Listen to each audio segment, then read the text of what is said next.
Fala, meu povo. Boa tarde aí. Eu vou gravar aqui um vídeo rapidinho aqui. Não sei se vocês sabem, mas ontem teve a sabatina do presidente Bolsonaro no Jornal Nacional, que tá mais para um tribunal de exceção, que eles não estavam ali para entrevistar, para argumentar, estavam ali mais para julgar, para ameaçar, para fazer caras e bocas. Caretas essas que pareciam ser deboches, sabe?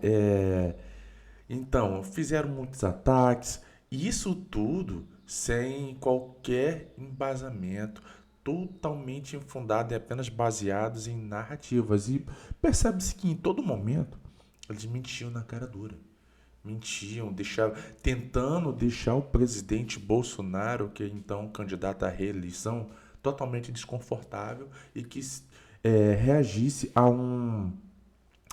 reagisse, tivesse alguma possível reação aos seus ataques. Justamente assim, parece até que é para gerar qualquer tipo de corte, para que eles possam usar contra o presidente em sua campanha. Porque oposição, eles já são. Isso é fato. Eles têm viés, eles têm partido e eles têm candidato. E isso é fato irrefutável. E não é de agora que a Globo, a grande mídia, vem atacando o presidente Bolsonaro. E um dos motivos, justamente porque o presidente Bolsonaro cortou aquela verba gorda que era repassada à grande mídia, que era repassada à classe artística. Então, é, esse ódio, então esse ataque, então essa oposição. E não só o fato de só ser apenas oposição, a gente sabe que a maioria desse povo é doutrinado, a maioria desse povo tem um viés socialista, tem um viés comunista na veia, e prova disso foi ontem. Foi ontem na sabatina do Jornal Nacional. Eu não vou me aprofundar. Eu não vou me aprofundar. E o mais engraçado nessa questão do presidente e Jornal Nacional, porque eu sempre estou sempre frisando, eu não sou nenhum especialista, nem um analista político. Essa não é minha área de formação. Eu apenas tento deixar o meu comentário, o meu ponto de vista de toda essa situação. E ontem, o mais engraçado, uma das coisas que mais está viralizando foi a questão do easter egg do presidente, como aconteceu em 2018. Em 2018, o presidente tinha na palma da mão as escritas Deus, Pátria e Família. Este ano, o presidente, mas acho que em 2018 foi na Globo News, isso, não foi no Jornal Nacional, não, foi na Globo News, que ela mostrou. E este ano estava lá Argentina, Equador e Nicarágua, e Dário Messer, justamente para que as pessoas, o presidente, indiretamente ele sabia que ele não, devido ao curto tempo que ele tinha ali no espaço, curto tempo esse que foi encurtado pelo William Bonner e a Renata Vasconcelos, porque eles ficavam ali, é evidente que ali eles não estavam deixando o presidente falar de forma orgânica ou argumentar os seus ataques, se contrapor aos seus ataques com os fatos. Porque toda vez que o presidente estava falando e estava ganhando no argumento, o William Bonner se intrometia e mudava a pauta do assunto. E no caso da palma da mão, das quatro escritas e quatro palavras que estavam na palma da mão, que eu falei e vou repetir, Nicarágua, Argentina, Equador e Dário Messer, foi como chega, ele sabia que ele não ia poder falar sobre a situação. Ele sabia que ele não ia poder falar sobre os assuntos que realmente ele queria repassar para que as pessoas ficassem atentas e começassem a pesquisar. Então o que, que ele fez? Ele deixou na mão, ele sabia que em algum momento alguém, só um minutinho que aqui é café, alguém ia pegar esse detalhe e ia expor nas redes sociais. E adivinha quem teve a audácia e a curiosidade e a ousadia de fazer isso? A cantora Anitta. A Anitta fez isso, cortou e achando que ia ganhar holofotes, achando que ia rebaixar o presidente, pelo contrário, a imagem repercutiu. E agora, as palavras que mais se encontram no sistema de busca do Google são justamente as palavras que estavam na mão do presidente Bolsonaro ontem no Tribunal de Exceções lá do Jornal Nacional, na qual eles chamam de sabatina. E eu não vi sabatina nenhuma ali. Como eu falei, eu vi foi ataque, eu vi militância, descontrole emocional e deboche, que até o professor Olavo falava. Todo deboche, toda risadinha de deboche é argumento de puta. Mas enfim. Então, isso foi a sabatina de ontem do presidente, ali foi para ser julgado. Mas o presidente, como sempre, de todos os três, entre o entrevistado e os dois entrevistadores, o que melhor apresentou um controle emocional foi o presidente calmo. Estava ali na dele, calmo, ele já sabia, porque o presidente já sabe, o presidente conhece essa claque, o presidente conhece o território do inimigo. Então, e ele já estava preparado, porque ele sabia que ele não ia ser entrevistado, ele ia ser atacado. Então você via, e fora o fato que a comunicação do presidente melhorou muito. A comunicação do presidente melhorou demais. E fora o fato que ele já tem um conhecimento absurdo de assuntos que ele não tinha, de temas, de prioridades que ele não tinha acesso como deputado, que agora ele tem como presidente. Então, praticamente, é o cara mais preparado politicamente hoje para um debate, é o presidente Bolsonaro. Isso é inegável. Mas tudo isso que aconteceu na noite de ontem, eles achando que iam ganhar em cima do presidente, foi o tiro saiu pela culatra. O presidente saiu mais forte e praticamente já ali eles garantiram a reeleição do presidente. E um fato que fica bem evidente, como até aquele neto do general Figueiredo sempre fala, que o jornalismo morreu. Que o jornalismo morreu.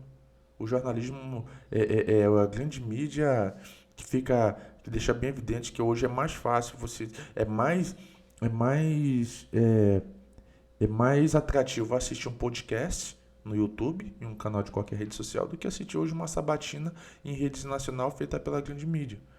Porque em compensação, num podcast, só um minutinho. Num podcast, o candidato como presidente fica mais à vontade. E o entrevistado, que não é nenhum jornalista profissional, consegue conduzir melhor a conversa do que pseudo-jornalistas formados com graduação, experiência e bagagem nas costas. Mas enfim, e hoje, terça-feira, eu estava me deparando com o noticiário, mais um, e isso tudo em seguida, à noite de sabatina, hoje na terça-feira, o ministro Alexandre de Moraes, ele mais uma vez comete um ato de insanidade. O ministro Alexandre de Moraes, ele tem viés. A gente sabe que não só o ministro, como boa parte do judiciário tem viés. Tem seu candidato, assim como a grande mídia, eles têm seu candidato, eles têm seu partido político e são os mesmos. São os mesmos. O inimigo em comum desse pessoal é o presidente. E hoje o Alexandre de Moraes abre um mandato de busca e apreensão contra empresários apoiadores do presidente. Eu estava lendo aqui, deixa eu ver se eu consigo ler aqui a matéria. Aqui. Empresários são alvos de busca e apreensão ordenadas por Moraes. A operação acontece na manhã desta terça-feira em diversos estados. Vou ler aqui um pedacinho da matéria. O ministro Alexandre de Moraes, do Supremo Tribunal Federal, determinou que a polícia cumpra mandatos de busca e apreensão contra 8 empresários que publicaram mensagens com críticas à Suprema Corte. Críticas. E ao PT em um grupo no WhatsApp. Os alvos são empresários que apoiam o presidente Jair Bolsonaro, como Luciano Hang, dono do grupo Avan, e os mandatos foram cumpridos no estado de São Paulo, Rio de Janeiro, Rio Grande do Sul, Santa Catarina e Ceará. O Alexandre de Moraes também determinou o bloqueio das contas bancárias desses empresários. Cara, olha só o absurdo. O bloqueio das contas desses empresários é a tomada de depoimentos e quebra de sigilos. Os empresários, além de Heng, tiveram um mandato de busca e apreensão, são os empresários Afrânio Barreira Filho, Ivan, Odrel, José Isaac Pérez, José Cury, Luiz André Tissotti, Marcos Aurélio Raimundo e Meia José Negro. Esses empresários, alguns deles são donos do Coco Bangu, da Mormai, do Barra Shopping, e do grupo, do mesmo grupo Barra Shopping, aquele não sei o que, o Westplan, que é um parque, enfim. E assim, o que mais deixa explícito é que não temos mais democracia. A democracia virou um mero detalhe no Brasil. Não temos mais democracia, não existe mais liberdade de expressão e temos hoje um ministro que se acha imperador e que pode de tudo. Porque esse mandato de busca e apreensão é uma coisa tão louca. Eu não sou jurista, gente, não tenho experiência nesse campo, não tenho conhecimento técnico. Mas o que deixa mais absurdo é que todo esse mandato de busca e apreensão por parte de Alexandre de Moraes e cumpridas por um lado esquerdista da Polícia Federal é que é baseado em conversas privadas em grupos de WhatsApp. Conversas privadas, gente. Ou seja, nem para ter uma conversa privada você não tem mais o direito à liberdade de expressão. Hoje você vai. Hoje a comunicação tem que ser através de códigos, porque se você se expor em rede social, você tem suas redes bloqueadas, você tem um mandato de busca e apreensão, e tudo é mandato de busca e apreensão vai entrar naquele inquérito das fake news e tudo por quê? Porque você expôs o seu sentimento, você expôs o seu pensamento. E tudo baseado em que? O Estado Democrático de Direito. A democracia no Brasil virou um mero detalhe. Esse detalhe é o que importa é a democracia, não da população, não da sociedade, mas a democracia que esse pessoal, tanto da esquerda, que esse pessoal é das áreas jurídicas, que a nossa Suprema Corte está querendo impor, é a democracia deles. Não é a democracia como um todo. A verdadeira democracia é uma praça de ideias, é uma praça onde todo mundo pode debater o que quiser e ter seu contraponto de forma respeitosa. O que não pode é ficar incitando injúria racial, injúria religiosa ou ameaça à integridade física do indivíduo. Fora isso, podemos a éramos para ter a liberdade para expressarmos o que quisermos, mas não é o que está acontecendo no Brasil hoje. Não é só no Brasil, no mundo todo hoje. Hoje temos as nossas liberdades tolhidas, hoje temos os nossos direitos civis caçados, porque criticamos certos assuntos na qual não gostamos, mas é aquilo, deixando bem claro aqui, críticas. Críticas não são ataques, são críticas. É você expor sua opinião, o que você acha de tais ideias, de tais termos, de tais assuntos. Não houve ataque, não há ataque, não há arrouba ao Estado Democrático de Direito, como disse também o então presidente do Senado, o Rodrigo Pacheco, que está alinhado ao TSE, ao STF. Então, toda essa, essas medidas inconstitucionais, essas medidas absurdas que provêm por parte da nossa Suprema Corte, eles têm um aval do Senado, porque o presidente do Senado e 90% do Senado estão alinhados junto ao poder judiciário. E isso, como eu falo, não é tendência só no Brasil, é tendência no mundo todo. Então, infelizmente, o que acontece aqui no Brasil está acontecendo no mundo todo, tanto aqui no Ocidente como no Oriente, na Ásia, no Oriente Médio, isso já acontece por séculos, por décadas. Então, aqui no Ocidente está começando a ter, está chegando numa escala alarmante. Vai chegar em um momento que você não vai poder falar mais nada, porque você, cidadão comum, corre risco de ser preso. Se essas pessoas, empresários que têm bastante poder aquisitivo, que têm bastante poder de ação nas mãos, e até mesmo políticos, como até mesmo o presidente que tem foro privilegiado e que é um chefe de Estado, tem esse tipo de ataque, tem esse tipo de adversário, tem esse tipo tá tendo esse tipo de tolimento de suas liberdades. Imagina eu e você, que somos apenas cidadãos comuns, que acordam todos os dias pela manhã para poder ir atrás do seu ganha-pão. Nós, infelizmente, é a escala na qual está chegando o Ocidente hoje, inclusive o Brasil, os Estados Unidos, a Europa, entendeu? Agora, já aqui no Brasil, referente aqui ao Brasil, o 7 de setembro vai ter que simbolizar de fato uma nova independência, porque do jeito que as coisas estão no Brasil, não tem como mais sustentar essas situações que ocorrem no nosso país.